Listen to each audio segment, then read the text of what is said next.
Assalamualaikum warahmatullahi wabarakatuh. Salam pembelajar. Kali ini ada episode spesial di mana kita akan membahas dan mengulas kembali lebih dalam terkait apa itu penilaian kompetensi dan maknanya bagi para pegawai di Kementerian Hukum dan HAM.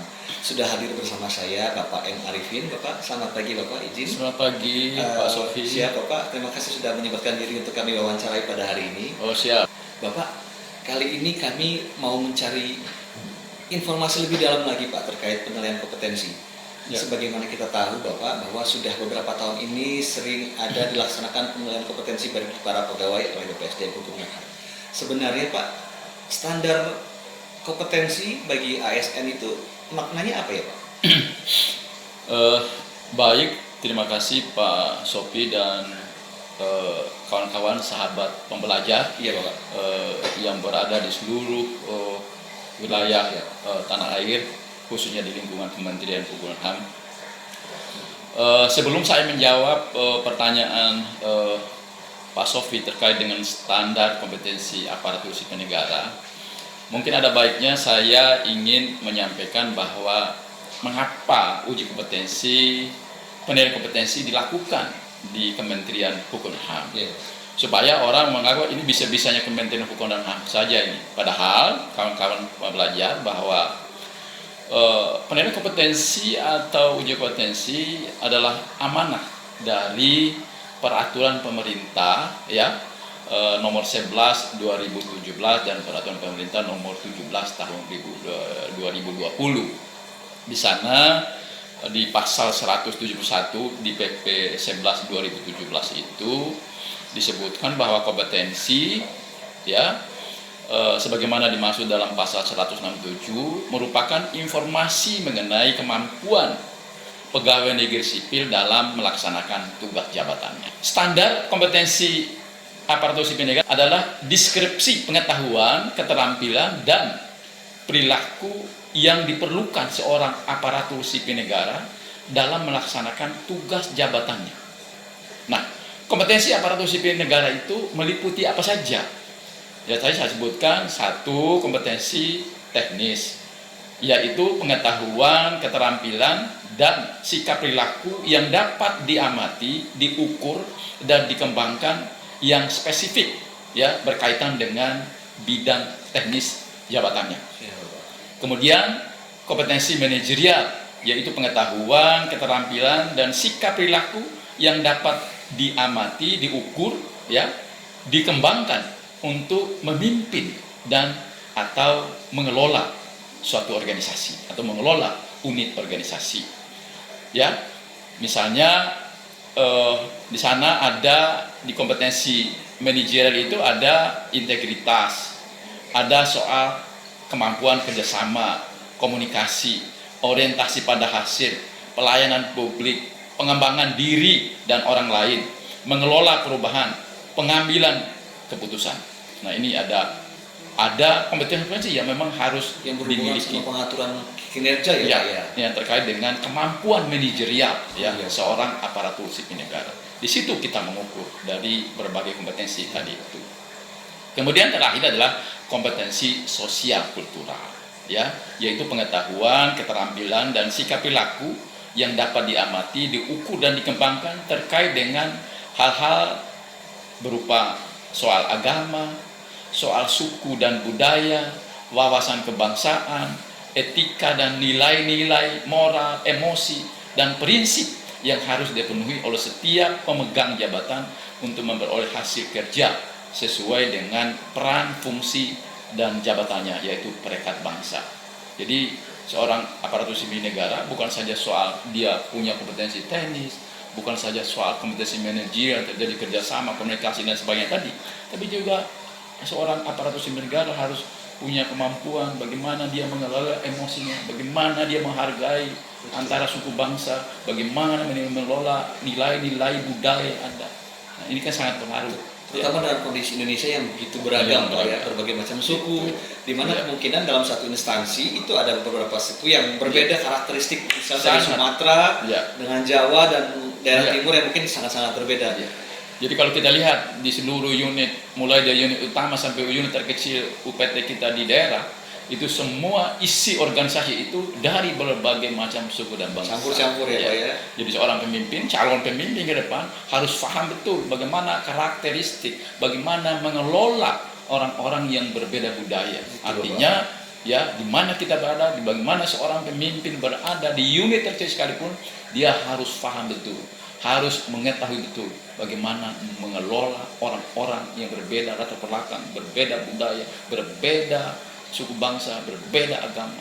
Berarti tidak bisa memakai prinsip inilah diri saya, harus pakai cara saya dimanapun saya berada, saya harus membuat orang patuh sama saya dengan tegasnya saya, tapi harus fleksibel Pak ya, mungkin Pak ya sedikit Pak. Prinsip seorang pemimpin yang seperti Pak Sobigan itu harus dibuang jauh-jauh. Jauh ya. Ya, harus dibuang jauh-jauh. Makanya dari sekarang kita ya, mulai dari pegawai pelaksana atau pejabat struktural harus sudah mulai bagaimana membangun dirinya, membiasakan dirinya untuk menjadi seorang calon pemimpin yang paripurna ke depan. Betul, yang paham soal kemampuan teknis, yang paham soal kemampuan manajerial, yang paham soal kemampuan sosial kultural.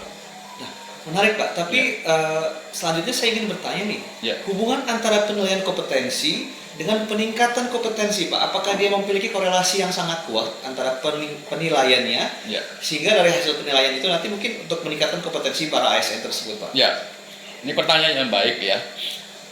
Salah satu manfaat dari penilaian kompetensi itu adalah untuk pengembangan kompetensi pegawai. Pejabat pembina kepegawaian ya menggunakan hasil penilaian kompetensi sebagai dasar dalam memprogramkan pengembangan kompetensi bagi seluruh pegawai. Jadi penilaian kompetensi ini penting bagi organisasi dan pegawai itu sendiri, ya. Untuk diri sendiri ya Pak, manfaatnya. Jadi manfaat untuk organisasi, dan yang lebih lagi adalah untuk orang itu sendiri, untuk pegawai itu sendiri. Betul, ya, bagaimana supaya ya para pegawai ini betul-betul diarahkan pengembangannya sesuai dengan bakat minat. Ya. Betul. Nah, bakat minat ini kan bisa direkam melalui hasil penilaian kompetensi. Lalu bagaimana penilaian kompetensi itu? Ya, penilaian kompetensi diperlukan untuk menjaga aset organisasi. Apa maksudnya? Jadi supaya orang-orang yang ada dalam organisasi itu betul-betul berisi orang-orang punya kualitas, yang punya kompetensi sesuai dengan tuntutan jabatan yang dipangkunya. Kemudian dapat mengidentifikasi kompetensi yang spesifik. Kita bisa melihat, ya, misalnya Pak Sofi kira-kira apa yang menonjol kompetensi di antara tiga standar tadi Pak ya. Tiga standar tadi. Itu penilaian. Kemudian membangun talent pool. Anda tahu bahwa program talent pool itu untuk kita juga melalui uji kompetensi kita akan melihat ya, akan mengklasifikasi orang-orang ini berada di kotak-kotak mana. Betul, ya. Kita tahu talent pool ada 9 box itu. Nah, melalui uji kompetensi dan penilaian kompetensi akan kita lihat si A berada di kotak mana, si B berada di kotak mana sampai di kotak 9 yang mereka yang siap ya, yang akan dipromosikan. Kemudian membantu mengidentifikasi pegawai potensial. Melalui kompetensi kita akan bisa melihat mana pegawai-pegawai yang memang sangat potensial untuk mengembangkan organisasi. Selanjutnya, dasar-dasar organisasi dalam mendesain rencana pengembangan individu. Dari hasil penilaian kompetensi akan terlihat ya, antara tuntutan jabatan dengan kualifikasi kompetensi yang dimiliki. Apakah sesuai atau tidak? Apakah sesuai atau tidak? Nah, kalau tidak, misalnya bahwa untuk jabatan ini dibutuhkan kompetensi A, B, C, sementara yang bersangkutan sedang tidak hanya A sampai AB. Nah, organisasi mengetahui kekurangan ini, maka itulah desainnya. Betul. Ya, jadi pengembangan ke depan betul-betul pengembangan sesuai dengan kompetensi yang diharapkan. Nah, kemudian pegawai mengetahui kekuatan dan kelemahannya. Betul. Kalau kita tidak melakukan penilaian, kita menganggap kita paling hebat. Padahal mungkin banyak bolongnya. Nah, dengan penilaian kompetensi akan kita tahu, atau individu akan sadar betul bahwa saya rupanya juga punya titik lemah, di samping saya juga punya kekuatan. Nah, ini melalui kompetensi kan. Kemudian pegawai mengetahui aspek kompetensi yang perlu dikembangkan. Nah, karena dia tahu titik lemahnya, maka dia merasa tanpa disuruh oleh organisasi, dia semua saya, atau tanpa organisasi memfasilitasi, dia sendiri mungkin akan mencari, akan melakukan pengembangan dirinya, kan dia tahu bahwa ada kekurangan di dalam dirinya. Karena yang sering terjadi, mungkin saya beberapa kali mendengar bahwa terkadang penilaian kompetensi ini menjadi sesuatu yang menakutkan bagi para pegawai. Aduh, saya besok mau dinilai kompetensi, apa yang harus saya jawab ya? Bahkan terkadang Pak, ada beberapa mungkin bisa jadi dia minta gantikan nama rekan kerja atau bawahannya untuk dinilai kompetensinya pada saat penilaian kompetensi virtual. Kemungkinan ada nggak itu Pak? Nah, itu yang pemahaman itu yang harus dibuang jauh-jauh oleh kita semua ya yang menjadi aparatur sipil negara. Bahwa penilaian kompetensi itu harus dilakukan, bahkan kita yang harus minta supaya kita tahu nih titik kekuatan kita di mana, titik kelemahan kita di mana. Sebagai medical check up ya kalau kesehatan. Jadi justru kita juga ingin tahu saya kuatnya di mana, ya saya lemahnya di mana. Orang yang mau maju itu orang yang menyadari kekurangannya, kelemahannya, lalu dia melakukan perbaikan, lalu dia mengembangkan dirinya untuk menjadi orang yang kuat. Jadi jangan ditakuti, justru berterima kasih ya kepada organisasi yang mau melakukan pemetaan kompetensi kita, sehingga kita paham betul kekuatan kelemahan kita, sehingga kita dalam bekerja ya kita betul-betul bekerja sesuai dengan bakat minat dan kompetensi tadi itu.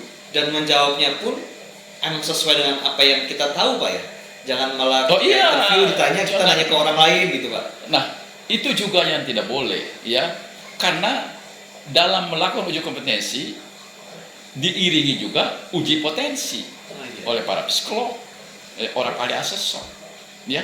Jadi nggak bisa dibuat-buat. Kalau Anda buat-buat, maka hasil rekomendasinya menjadi nggak original. Padahal yang harus difahami, kita harus betul-betul ingin direkam melalui assessment center, uji potensi, uji kompetensi, betul-betul melahirkan hasil rekomendasi asesor yang original. Artinya betul-betul itulah saya, kelemahan dan kekuatan saya. Jadi nggak boleh dibuat-buat, nggak boleh malah dibelajar. Harus Pak ya. Kalau bisa kita minta Pak ya. Nah, gitu. Setelah tadi itu kaitan antara penilaian kompetensi dengan pengembangan kompetensi ASN. Saat ini hubungan erat antara penilaian kompetensi dengan promosi jabatan Pak. Karena mungkin banyak orang berpikir ketika dia dipanggil untuk penilaian kompetensi itu berarti dia akan naik jabatan dan lain-lainnya Pak. Itu bagaimana untuk sahabat pembelajar semua mungkin supaya lebih paham? Ya, sahabat pembelajar yang saya hormati dimanapun kawan-kawan berada. Seperti apa yang Anda katakan bahwa kalau orang dipanggil untuk asesmen atau uji kompetensi, di dalam pikirannya, waduh saya mau naik jabatan. Ya kan? Waduh saya mau naik jabatan. Begitu nanti nggak datang-datang itu jabatan, lalu dikatakan buat apa gitu? Nah itu kita harus samakan persepsi bahwa uji kompetensi itu bukan melulu soal untuk naik jabatan. Tadi saya bilang bisa pemetaan untuk penempatan ya bagi pegawai-pegawai yang baru misalnya ya kawan-kawan yang calon pegawai negeri sipil yang baru mulai bekerja, uji kompetensi diperlukan untuk pemetaan. Pemetaan apa? Supaya kita tahu kompetensi apa yang dimiliki oleh orang ini sejak awal, sehingga organisasi menempatkan dia tidak asal. Ya, kalau kita zaman dulu kan orang pegawai negeri sipil, pimpinan kita zaman dulu bilang, udah kamu duduk aja sini, kamu kerja aja. Nggak ada lagi itu. Ya, kita sudah mendesain dari sejak proses rekrutmen sampai penempatan dia kalau diterima itu sudah kita paham betul bagaimana bakat, minat dan kompetensi yang dimiliki sehingga organisasi tidak salah menempatkan dia. Nah itu satu, uji kompetensi untuk penempatan dia. Kemudian uji kompetensi untuk pengembangan pendidikan dan pelatihan ke depan. Itu kan untuk mengetahui di mana lemahnya supaya kita bisa mengisi kelemahan itu. Pelatihan apa yang diperlukan? Pelatihan yang diperlukan ya. Ya pelatihan yang diperlukan bukan saja untuk diklat, macam-macam, seminar, ikut seminar, job training dan sebagainya kan. Nah yang ketiga, asesmen atau uji kompetensi diperlukan memang untuk mutasi dan untuk promosi. Gitu. Jadi jangan salah artikan teman. Jadi di manakah korelasi ya antara hasil penilaian kompetensi dengan promosi jabatan? Nah, salah satu pemanfaatan hasil penilaian kompetensi adalah untuk pengisian dalam jabatan promosi ataupun mutasi. Salah satunya ya. Salah satu nih, ya. Hal yang dipertimbangkan dalam mengisi jabatan promosi adalah kualifikasi, kompetensi dan kinerja. Jadi kompetensi itu hanya salah satu bagian ya yang diperlukan kepada seorang pegawai untuk promosi. Karena masih ada soal pendidikan kinerja, ya soal kualifikasi pendidikan kan itu. Jadi salah satu bagian. Jadi kalau orang, kok saya nggak dapat ini, kok saya nggak ini ya, nggak udah uji kompetensi tapi saya nggak dipromosi.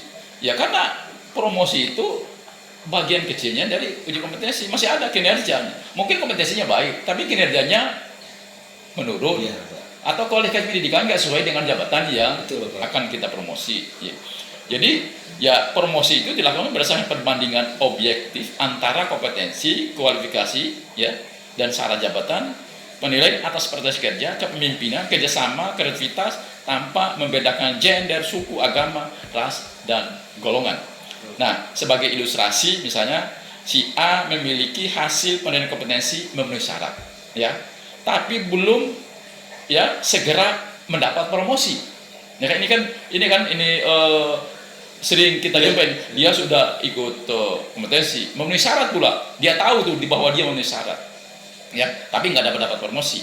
Nah, pertimbangan promosi selain hasil kompetensi adalah tadi saya bilang kualifikasi pendidikan, kinerja. Selain itu juga jangan lupa ketersediaan lowongan jabatan yang akan ditempati oleh yang bersangkutan. Slotnya ya Pak ya. Nah, slotnya. Jadi banyak hal gitu. Jadi jangan salahin Penkom, jangan salahin assessment center, jangan salahin asesor. Iya, betul, tapi Pak. itu banyak hal yang mempengaruhi itu. Jadi, nah, kira-kira itu Pak Sofi. betul, Pak. Nah, setelah kami tadi ketahui bahwa Penkom bagi peningkatan kompetensi dan bagi promosi jabatan, saat ini sejauh mana Pak BPSDM Hukum dan HAM yang dimana memiliki salah satunya adalah Pusat Penilaian Kompetensi itu dalam melakukan penilaian kompetensi bagi aparatur sipil negara di lingkungan Kementerian Hukum dan HAM yang banyak ini Pak? Ya, kalau pertanyaan Pak Sofi sejauh mana, sudah jauh. Ya. Jauh banget. Sudah jauh penilaian kompetensi ini melakukan uji kompetensi di lingkungan Kementerian Hukum dan HAM. Ya, penilaian kompetensi dengan tujuan pengisian jabatan sudah kita lakukan. Kenaikan jenjang jabatan fungsional, ya, semua jabatan fungsional, ya, dipersyaratkan untuk dalam kenaikan jenjangnya, ya, harus melakukan uji kompetensi. Karena kenaikan jenjang itu sama juga promosi jabatan struktural, ya. Betul. Orang misalnya jabatan fungsional jadi jenjang pertama ke muda, promosi ya, promosi struktural itu naik ke 4. Betul. Jadi ya perlu diuji kompetensi. Itu kita sudah lakukan. Kemudian pemetaan jabatan, penilaian kompetensi bagi pejabat administrator unit eselon 1, penilaian kompetensi bagi pejabat pengawas unit eselon 1, pelaksana unit eselon 1, penilaian kompetensi bagi pejabat pengawas dan pelaksana di lingkungan kantor-kantor wilayah sudah kita lakukan, ya. Uji kompetensi in passing bagi jabatan fungsional perancang peraturan perundangan, penilaian kompetensi yang dilakukan secara tatap muka dan atau virtual menggunakan aplikasi dan teknologi. Jadi kegiatan-kegiatan kompetensi yang saya sebutkan tadi sudah sering kita lakukan, ya, baik secara tatap muka maupun virtual. Tapi sejak tahun 2020 semenjak pandemi Covid ini, ya, kita mengambil strategi untuk melakukan kompetensi melalui virtual, Pak, ya, melalui virtual. Semoga hasil yang sudah dilaksanakan itu bisa meningkatkan dan pemetaan ASN. Ya, artinya pusat penilaian kompetensi ya segera melakukan penyesuaian dan perubahan dengan kondisi yang ada. Adaptif ya Pak ya? Ya, segera melakukan perubahan-perubahan itu. Gitu. Seiring dengan penilaian kompetensi terhadap internal kita Pak, ya. Aparatur sipil negara di Kementerian Hukum dan HAM, ya. Apakah Puspenkom BPSDM Hukum dan HAM ini sudah melaksanakan kerjasama mungkin dengan pihak-pihak eksternal, mungkin nilai pegawai di kementerian lain atau bagaimana Pak? Ya. Syukur alhamdulillah pusat penilaian kompetensi Kementerian Hukum dan HAM yang dimiliki oleh kementerian ini, ya, di tahun 2020 kemarin itu mendapat anugerah. Itu semua adalah hasil kerjasama dan kekompakan tim yang ada di pusat penilaian kompetensi, di mana pada tahun 2020 kita mendapat akreditasi A. Itu tidak mudah, ya, itu tidak mudah kita meraih. Tidak semua instansi tidak bisa mudah meraih, tidak semua instansi. Akreditasi A itu seluruh kementerian lembaga mungkin baru 3-4 instansi di kementerian lembaga yang punya, termasuk kita. Jadi tidak mudah.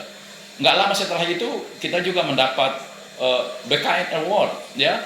Kita mendapat ranking kedua seluruh kementerian lembaga dalam melakukan penilaian kompetensi. Ya, artinya beranjak dari 2 prestasi yang kita raih itu, ya, kementerian lembaga yang lain justru datang ke kita, belajar ke kita bagaimana Kementerian Hukum bisa berakreditasi, bisa mendapat penilaian itu. Satu. Yang kedua, BKN sebagai pembina asesor SDM aparatur ya selalu melakukan dan meminta kita ya untuk ikut terlibat dalam uji kompetensi ya, dalam uji kompetensi dengan kementerian lembaga yang lain. Kami asesor utama ini ya hampir setiap bulan diminta untuk ikut melakukan uji kompetensi bagi para calon pimpinan tinggi media, bagi calon eselon 1 ya. Ya. Nah, kami sudah melakukan uji kompetensi dengan Badan Kepegawaian Negara ya, seleksi jabatan pimpinan tinggi media ya di Kementerian Agama ya, di Kementerian Pemuda dan Olahraga, di Kementerian Lingkungan Hidup dan Kehutanan, di Perpustakaan Nasional ya, pada Badan Pusat Statistik, di Badan Cyber Sandi Negara, Kementerian PAN dan RB kita lakukan ya, di Kementerian Desa dan Transmigrasi kita juga diminta, lalu di ANRI ya, Arsip Nasional Republik Indonesia kita juga diminta, kemudian di Kementerian ATR BPN, semua untuk pejabat eselon 1 atau di pimpinan tinggi media. Itu semua Puspenkom kita sudah sangat diapresiasi Pak ya, ya, oleh kementerian-kementerian lain. Sangat diapresiasi bahwa nilai jual kita di luar biasa. Ya, artinya BKN selaku pembina asesor SDM kita ya Pak ya, itu memberikan kepercayaan kepada kita. Jadi setiap ada ujian bahkan baik di kementerian lembaga yang pusat maupun di daerah ya, betul, via jarak jauh. Di samping itu ya, di pusat manajemen kompetensi yang kita miliki itu juga didatangi sebagai studi tiru, studi banding dari kementerian-kementerian lembaga yang lain. Kita terima, kita jelaskan pada mereka. Jadi itu adalah rahmat dan betul, anugerah ya, bahwa pusat manajemen kompetensi walaupun baru tahun 2015-2016 kita bentuk, tapi kita sudah tapi kita sudah bisa melakukan atau meningkatkan kinerja dan kualitas kita baik di seluruh asesor yang asesor pertama sampai dengan asesor ahli utama. Siapa Pak? Berarti memang sangat suportif pada kementerian kita ya Pak ya, Puspenkom ini Pak, perannya sangat signifikan sebenarnya. Bahkan sampai kementerian lain pun datang dan studi tiru pada kita. Hebat sekali Pak. Nah Pak, ini kadang-kadang ada bisikan dari kawan-kawan, terkadang mereka tanya kalau ada penilaian kompetensi berkali-kali, dipanggil berkali-kali itu sebenarnya bagaimana sih Pak? Ya. Nah ini juga nih, ini forum yang juga harus saya jawab nih, kepada para sahabat pembelajar. Banyak yang bertanya, kenapa sih saya sudah berkali-kali berulang-ulang dipanggil untuk mengikuti uji kompetensi. Kembali lagi tadi yang saya katakan, supaya kawan-kawan tahu bahwa bisa saja Anda dipanggil 3 tahun sekali. Mungkin pertama Anda dipanggil untuk mau memetakan bagaimana Anda. Setelah dimetakan mungkin Anda dipanggil untuk mengetahui pengembangan ke depan, untuk kebutuhan pengembangan. Mungkin yang ketiga mungkin Anda karena Anda berkinerja baik ya, uji kompetensi, mungkin Anda dipersiapkan untuk promosi jabatan. Jadi banyak keperluannya. Nah, hasil penilaian kompetensi berlaku selama jangka waktu 3 tahun. Jadi hasil ujian kompetensi itu memang berlaku 3 tahun, tapi organisasi dapat melakukannya ya setiap saat berdasarkan kepentingan organisasi ya, secara berulang selama 3 tahun dengan kebijakan organisasi. Nah, hal yang mempengaruhi ya tujuan penilaian kompetensi yang berbeda seperti tadi saya bilang, untuk pemetaan, pengisian, untuk talent pool, untuk pengembangan. Nah, bisa saja terjadi gitu, satu orang bisa 2-3 kali dipanggil sekarang, tapi bukan berarti berkali-kali, karena memang kepentingannya beda-beda. Jadi kalau bisa dia mengalami 3 kali penilaian kompetensi, dia mungkin harusnya lihat Pak nih, nilainya menurun apa naik nih Pak gitu ya. Kan kalau ternyata nilai dia ada yang menurun, wah itu harus ditangguh lagi secepat mungkin Pak ya. Ya, artinya ketika kompetensi dia memang banyak yang perlu untuk penguatan, tentu kan organisasi ya memerlukan dia untuk pengembangannya ke depan. Nah, kira-kira itu Pak Sofi. Sangat bermanfaat dan insya Allah semua padat, singkat dan jelas Pak. Nah, terakhir ada nggak Pak pesan Bapak untuk ASN Kemenkumham terkait penilaian kompetensi ini Pak? Kawan-kawan, para sahabat pembelajar, jangan ditakuti ketika Anda, kawan-kawan sekalian, diminta untuk mengikuti uji kompetensi. Justru harus berterima kasih. Mengapa? Ya, karena dengan uji kompetensi kita bisa mengetahui di mana kelemahan kita, di mana kekuatan kita. Ya, persoalan kita dapat jabatan itu soal amanah, soal kepercayaan pimpinan. Tapi yang paling penting buat kita adalah kita paham betul ya apa yang kita miliki, originalitas kemampuan yang kita miliki dan originalitas kelemahan yang kita miliki. Kalau kita lemah, kita harus sadar, kita segera mencari ya langkah-langkah bagaimana kelemahan itu bisa kita tutup. Kalau kita punya kekuatan, bagaimana kita memanfaatkan kekuatan itu untuk meningkatkan kinerja dan membangun organisasi kita. Saya pikir itu yang bisa saya pesankan kepada kawan-kawan sekalian. Sebenarnya masih mau ngobrol lebih panjang lagi, tapi mungkin di kesempatan berikutnya kita gali lebih dalam lagi Pak tentang PNKP. Siap, insya Allah. Sahabat pembelajar, semoga apa yang tadi kita diskusikan tadi bersama memberi pencerahan dan manfaat bagi kita semua. Lain kali kita sambung kembali. Assalamualaikum warahmatullahi wabarakatuh. Salam pembelajar. Terima kasih Bapak. Assalamualaikum warahmatullahi wabarakatuh.